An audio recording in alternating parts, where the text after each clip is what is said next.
Welcome back to a brand new video of the Targeted Individual Program, the Targeted Individual Experience. So as I got off the bus, I had a perp out there. He had on a t-shirt with the word lost, right?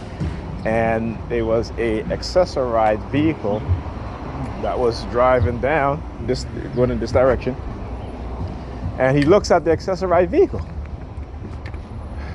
So it's something that they've done before, but I don't take accessorized. I like taking public transportation because I want to record and expose what it is that they're doing. So even if I will not do that, because again, this is far too important than to just make make it myself convenient in terms of not having to engage these perps out there, because I want them to see my face every single day if I have to. You know, there are times when I can't because I'm being hit with microwave radio frequency so bad that it affects me as a TI, and as in a lot of different ways, right? So sometimes you just don't want to leave the house. You just, and particularly when you have nothing to do. But even when you have things to do, sometimes it takes a toll on you. Okay? So again, this is something that they know, I know. It's done over and over again every single year. And I don't behave or act no different than last year. Right? You know what I'm saying? So they understand and they know. And I understand it and I know. And they understand that I know that they know. And they understand that they know that I know. Okay? How's that for you? It's like who's who, right? Who's on first, who's on second? Yeah. So anyhow. No, thank you. I want to be able to stare them in the face every single day. And I want them to see my face every single day if I have to, if I can, if I'm able to. Okay? Here comes the day. Yeah, this was a black woman, black bag. So yeah.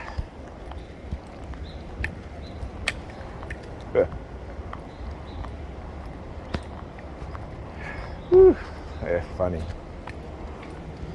So I'm giving you guys a perfect examples of how they psychologically manipulate people, not just psychologically, but in other ways as well. And this is why you see, particularly in the black community, and particularly amongst black women, whether young to middle age, they've turned to having a relationship with each other. They would rather do that than to cooperate with a man, to build with a man, right? Because they've been conditioned to chase men that don't really want them. And when they get rejected by those men, they have this mindset, well, I'm not going to date any other men. If I can't have you, then I'll date a woman, right?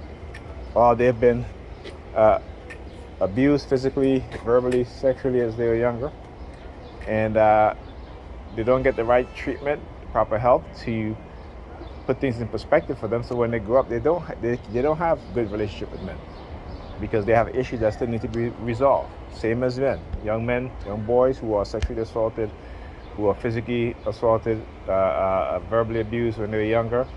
They too cannot have good relationship with women when in their adult age, unless they get therapy at a young age, well into their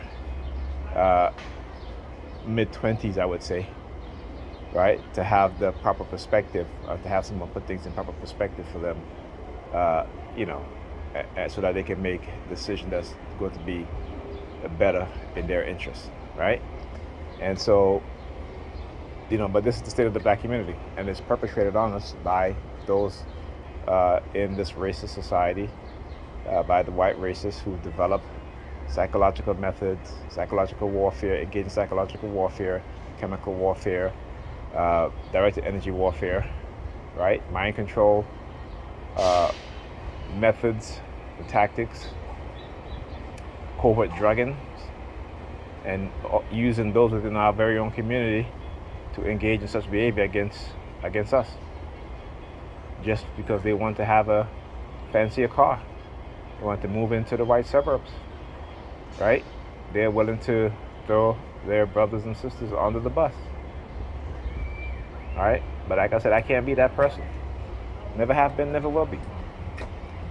And so when they try to send me some little message about, you know, give me jobs or, you know, money or what have you to join their wicked, evil cult, you know, I say no. Listen, I'd rather be broke and have my integrity and love myself and love my people and continue to fight in the way that I can than to be wealthy and not do anything for my people, because that has to be the most soul destructive thing that I think that all black people who are wealthy, this should be eating at their soul, that they're not even thinking about having any social responsibility to their group, right?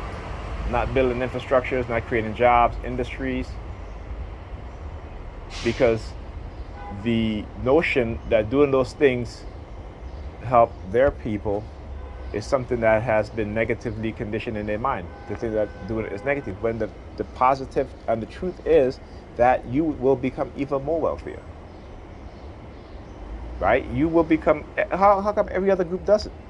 And what happened? They become more wealthier, right? Again, a basic understanding of these things, but you know, when you're black and you're put in those positions, you are probably set up, and you know, in order for them to control you, right? You become a gatekeeper. And I think a lot of black people in those positions are unwilling gatekeepers, but they've been set up. So there's nothing they can do, right? So anyhow, I'll talk to you guys in the next video.